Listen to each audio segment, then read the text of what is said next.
भक्तों ओम नमः शिवाय, श्री शिवाय नमस्तुभ्यम, जय श्री महाकाल। जी हाँ भक्तों, क्या आपके भी घर में कोई ऐसा व्यक्ति है जिसका विवाह नहीं हो रहा?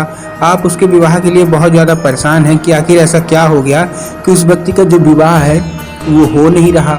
कोई ना कोई अड़चन आ जाती है उसकी विवाह में।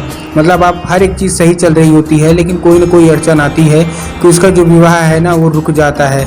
आपको समझ में नहीं आ रहा कि ऐसा क्या हो रहा है उसके साथ कि उसका जो विवाह है वो रुक क्यों रहा। आपने बहुत ज़्यादा प्रयास कर लिया, बहुत ज़्यादा आपने पंडितों को दिखा लिया, बहुत ज़्यादा आपने उसकी कुंडली मिलवा ली, बहुत ज़्यादा आपने पैसे खर्च कर दिए इन सब में, ठीक है ना। बहुत जगह रिश्ते देखे, हर जगह दिखे, लेकिन कोई ना कोई अड़चन आ रही है। उसका जो रिश्ता है ना वो पक्का हो ही नहीं रहा। पक्का होते भी रहता है तो कोई ना कोई अड़चन आती है, पक्का होते होते होते होते वो रह जाता है। तो ऐसे में कौन सा उपाय करें ताकि उसका जो विवाह है वो पूर्णतः कंप्लीट हो जाए? आज की इस वीडियो के माध्यम से हम आपको बताने वाले हैं क्या करना है, कैसे करना है, पूरा आपको समझाऊंगा। बस उपाय ध्यान से सुनिएगा, अच्छे से उपाय करिएगा। अगर आपने आज का ये उपाय ध्यान से सुन लिया और अच्छे से कर लिया तो 100% है कि आपके घर का जो भी व्यक्ति है ना जिसका विवाह नहीं हो रहा, तो 100% है कि उसका विवाह होगा ही होगा। क्या करना है, कैसे करना है, पूरा बताऊंगा। देखिए, पूज्य गुरुदेव की जो कथा होती है ना, जैसे कि आपको पता होगा कि पूज्य गुरुदेव की जो कथा होती है उसमें लाखों की भीड़ आती है। किसमें आती है? लाखों की भीड़ आती है। तो जब पूज्य गुरुदेव की भी कथा हुई थी, 4-5 महीना पहले की बात है, गुरुदेव की कथा हुई। गुरुदेव की कथा में लाखों की भीड़ आई। जब गुरुदेव की कथा में लाखों की भीड़ आई तो गुरुदेव ने एक चीज़ और आपको पता होगी, गुरुदेव की कथा में जब भीड़ आती है ना तो पत्र के द्वारा लोग अपनी मनोकामना गुरुदेव तक पहुंचाते हैं। तो जब गुरुदेव ने पत्र पढ़े तो उसमें देखा कि बहुत सारे लोगों का केवल और केवल एक ही प्रश्न है कि गुरुदेव, हमारे घर का ये जो व्यक्ति है ना इसका विवाह नहीं हो रहा, कृपया करके कोई ऐसा उपाय बता दें ताकि इसका विवाह पूर्ण रूप से संपन्न हो जाए। तब गुरुदेव ने 2 से 3 उपाय बताए और कहा, केवल और केवल ये उपाय कर लेना, तुम्हारे घर का जो भी व्यक्ति है ना जिसका विवाह नहीं हो रहा, 100% उसका विवाह होगा ही होगा और बहुत ही मंगल विवाह होगा। जब लोगों ने जाके इस उपाय को अपने घर में किया तो मात्र 1 से 1.5 महीने के बाद वो लोग गुरुदेव की कथा में वापस आए और गुरुदेव को उन्होंने फिर से पत्र लिखा। लेकिन ये वाला जो पत्र था ये गुरुदेव को धन्यवाद के रूप में पत्र था कि गुरुदेव धन्य हो आपका, आपके द्वारा बताया गया उपाय हमने कर लिया है और हमारी जो भी लड़का था या लड़की थी जिसका विवाह नहीं हो रहा था उसका विवाह पक्का हो गया है। आपका कोटि धन्यवाद।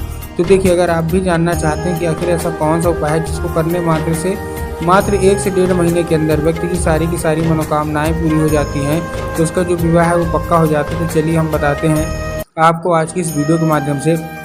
लेकिन उससे पहले इस चैनल पर अगर पहली बार आए हैं और आवाज़ मेरी पहली बार सुन रहे हैं तो वीडियो कर दें लाइक और चैनल कर लें सब्सक्राइब, ताकि पूजनीय पंडित प्रदीप जी मिश्रा के रोज़ नए नए उपाय जो कि मैं उनकी कथा से सुनता हूँ, श्रवण करता हूँ, सबसे पहले मैं आपको प्राप्त करा सकूँ। ठीक, तो देखिए, जो हमारा सबसे पहला उपाय है ये आपको उसी व्यक्ति से कराना है जो कि आपके घर में जो है विवाह मतलब नहीं हो रहा। अब इस उपाय में देखिए आपको कराना क्या है। इस उपाय में आपको 3 काली मिर्च चाहिए और 1 धतूरा। फिर से बता रहा हूँ क्या क्या चाहिए, सामग्री में आपको गलती नहीं करना है। 3 काली मिर्च और 1 धतूरा। ठीक, अब जो धतूरा है वो अच्छा हरा होना चाहिए, कहीं से खंडित नहीं होना चाहिए, कहीं से मुरझाया हुआ नहीं होना चाहिए, इस चीज़ का आपको ध्यान रखना है। ठीक, धतूरा आपने ले लिया।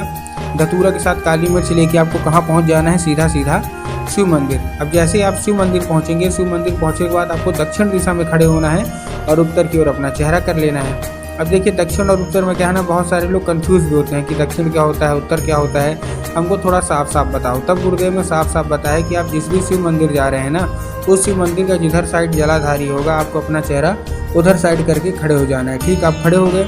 अब खड़े होने के बाद आपको करना क्या है, जैसे आप खड़े हो गए, खड़े होने के बाद आपको एक नाम लेना है। कौन सा? चंद्रमौली महादेव। महादेव का बहुत ही सुंदर सा नाम है, चंद्रमौली महादेव। तो बस आपको चंद्रमौली महादेव का नाम लेके उन्हीं का स्मरण करके आपको चुपचाप क्या कर देना है, आपको अर्पित कर देना है। ठीक, जैसे आपने अर्पित किया, अर्पित करते ही अपनी मनोकामना मांगिए जो भी आपको मांगना है। पूज्य गुरुदेव कहते हैं मात्र 1 से 1.5 महीना लगेगा, आपकी सारी की सारी मनोकामना बस रूप से पूरी होगी ही होगी। ये था हमारा पहला उपाय। अब हम चलते हैं अपने दूसरे उपाय की ओर। अब दूसरे उपाय में देखिए आपको करना क्या है। इस उपाय में आपको चाहिए 11 लाल फूल। क्या चाहिए?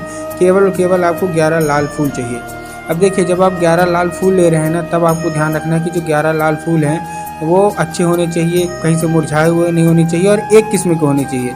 मतलब एक किस्म का मतलब क्या है कि अगर आप गुलाब के ले रहे हैं तो केवल और केवल आप गुलाब के लीजिए, अगर आप गुड़हल के ले रहे हैं तो केवल और केवल आप गुड़हल के लीजिए। ये नहीं कि 2 फूल आपने गुलाब के ले लिए, 3 फूल आपने गुड़हल के ले लिए, 2 फूल किसी और के ले लीजिए।